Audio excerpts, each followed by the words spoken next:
Good morning everyone, welcome to my channel. আজকে আরও একটা নতুন ব্লগ নিয়ে চলে এলাম তোমাদের সঙ্গে গল্প করতে। আজকে সকাল সকাল ভিডিওটা স্টার্ট করলাম। সকালবেলা এসেছি ছাদে, যেমন রোজকার জামা কাপড় মেলতে হয় সকালবেলা কেচে, তা মেলতে এলাম। তা ভাবলাম আকাশটা একটু মেঘলা মেঘলাই আছে, তা একটু টাইমটা কাটিয়ে যাই ছাদে। অন্যান্য দিনে একটু সকালবেলা একটু প্রেশার থাকে, টিফিন টিফিন করার থাকে। তা আজকে যেহেতু হাজব্যান্ড টিফিন নিয়ে যাবে না, ওই জন্য অতটা চাপ নেই। আর মেয়েরও স্কুল ছুটি, তা ছাদ থেকে একটুখানি টাইম কাটিয়ে তারপর যাব নিচে চা করতে।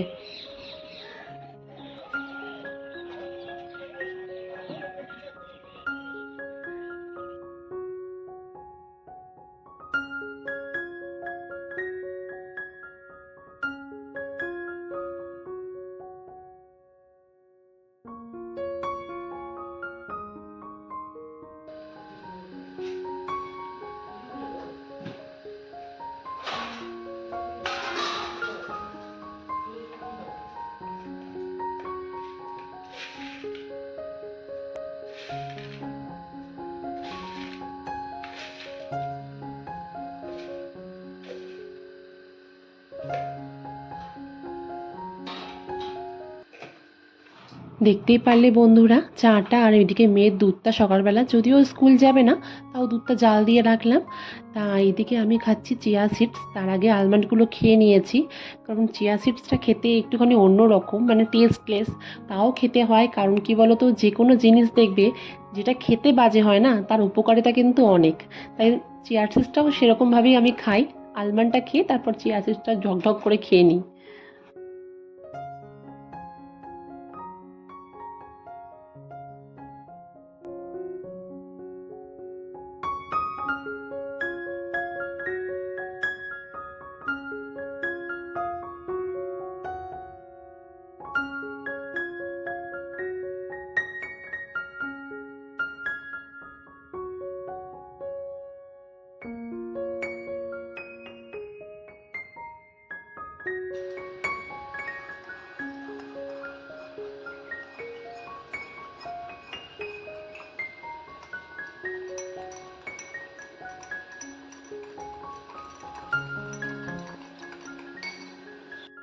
সবাইকে চা দেওয়া হয়ে গেছে, আর আমি এদিকে চাটা নিয়ে চলে এলাম ডাইনিংয়ে, বসে বসে চা খাচ্ছি।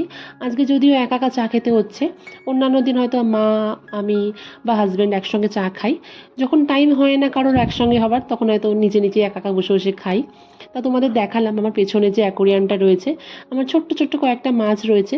যেহেতু অ্যাকোরিয়ামটাও ছোট, ওই জন্য মাছের সংখ্যাটাও অনেক কম। অনেকেই আছে যে চায়ের সঙ্গে বিস্কিটটা খেতে একটু অ্যাভয়েড করে, আর আমি তো পারি না, যেহেতু চিনি ছাড়া চা খাই। ওই জন্য আমার অন্তত 4টে বিস্কুট তো সকালবেলা লাগে। সকালবেলা কী বলতো, একটু বিস্কিটটা খেয়ে নিলে না পেটটা অনেকটা ভরে যায়। বন্ধুরা, চলে এলাম আবার রান্নাঘরে। আজকে যেহেতু বললাম যে টিফিনের প্রেশার নেই, কিন্তু রান্নার অনেক চাপ আছে। আজকে রান্না একটু স্পেশাল কিছু নিজের মতো করার ইচ্ছা আছে, চিকেনটাই ভাবছি একটু অন্যরকমভাবে করব। কারণ চিকেন যেহেতু একটুখানি টেস্টটা কম না, চিকেন যত দেখবে তেল দিয়ে বা একটু কষা কষা করলে না, তার টেস্টটা কিন্তু অন্যরকম লাগে। তা সব কাটাকুটি সব হয়ে গেছে, আর চিকেনটা একটু ম্যারিনেট করে রেখে দিয়েছিলাম, তেল দিয়ে আর নুন হলুদ দিয়ে মাখিয়ে রেখে দিয়েছিলাম। এখন আরেকটু ভালো করে ম্যারিনেট করে নেব আদা রসুন দিয়ে, তারপর চিকেনটা বসাবো। বন্ধুরা, তোমাদের সঙ্গে আজকে একটা মনের কথা আমি শেয়ার করছি রান্না করতে করতে। তা আমি অনেক দিন ধরেই ভাবছিলাম তোমাদের সঙ্গে বলবো। তা আমার দেখেছো তো নিশ্চয়ই, সাবস্ক্রাইবার বা বলতে পারো ইউটিউবের সদস্য সংখ্যা, পরিবারের সদস্য অনেক কম।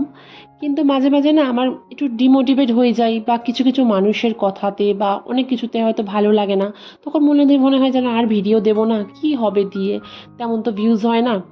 কিন্তু আবার যখন দেখি খুব কাছের মানুষরা আমাকে মোটিভেট করে, আমাকে এনকারেজ করে না, যে দিয়ে না, যা পারছে হোক, আজ না হোক কয়েক বছর বাদে হবে, তখন ভাবি যে কথাটা সত্যি করে আমার মধ্যে একটা পজিটিভিটি, বলতে পারো একটা অন্যরকম ফিলিংস আনে, যে না, আমি করে যাই না, যখন হবে। আশা তো সব মানুষের ছাড়া উচিত না। তাই তখন আমি নিজের থেকেই না একটু মোটিভেট হই। তাই এরকম মাঝে মাঝে আমার লাগে, কিছু কাছের মানুষ আছে যারা আমাকে সবসময় মোটিভেট করে বা এনকারেজ করে। শুধুমাত্র ইউটিউব ক্ষেত্রে বন্ধুরা না, অনেক ক্ষেত্রেই বলছি।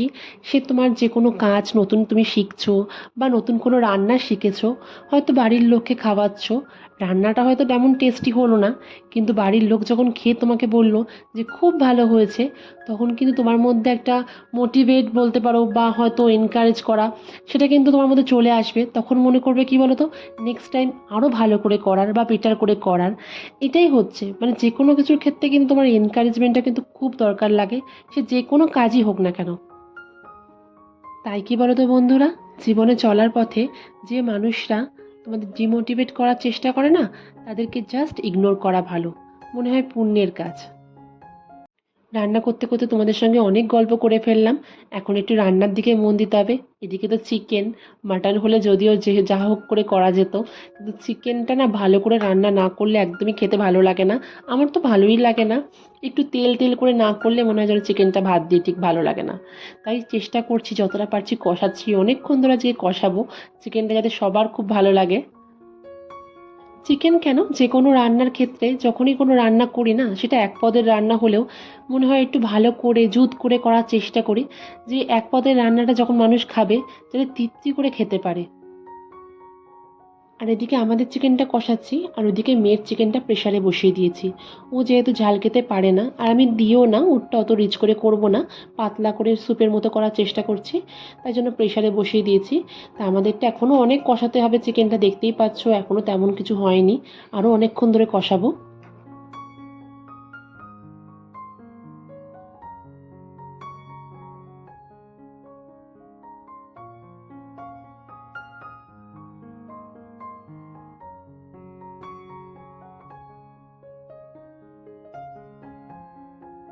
চিকেনটা ওইদিকে ঢাকা দিয়ে রেখে দিচ্ছি ভালো করে কষুক।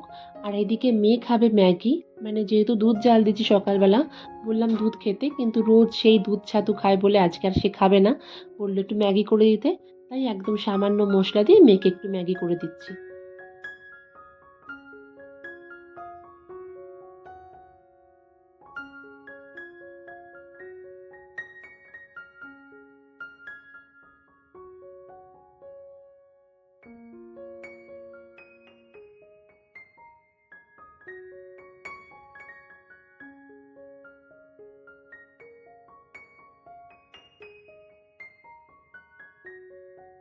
মাংসটা ঢাকা দিয়ে চলে এলাম ঘরে।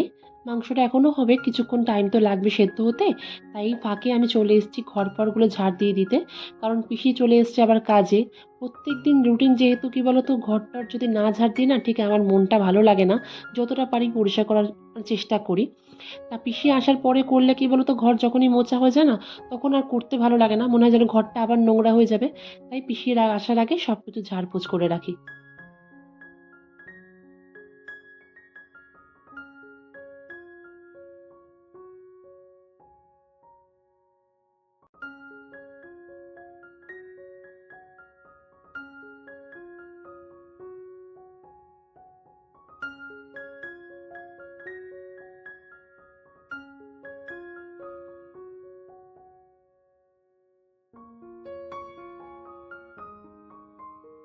আবার বন্ধুরা ইউটার্ন নিয়ে আবার চলে এলাম রান্নাঘরে।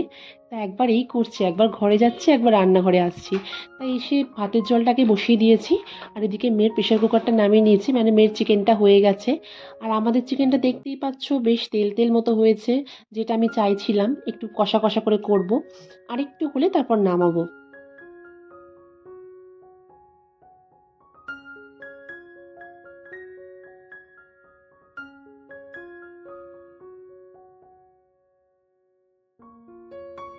এটা হলো মেয়ের চিকেন, ঢেলে রাখলাম। একদম লাইট করে, মানে একদম পাতলা করে চিকেনটা করেছি স্যুপের মতো। আর আমাদের চিকেনটাও ঢেলে রেখে দিয়েছি। আসলে আমাদের বাড়িতে নিয়ম আছে, যে কোনো রান্নাই হোক সেটা ভাগে ভাগে বাটি করে রাখতে হয়। তা আমিও রেখে দিয়েছি গুছিয়ে। এতে কি বলো তো, দিতে খুব সুবিধা হয়।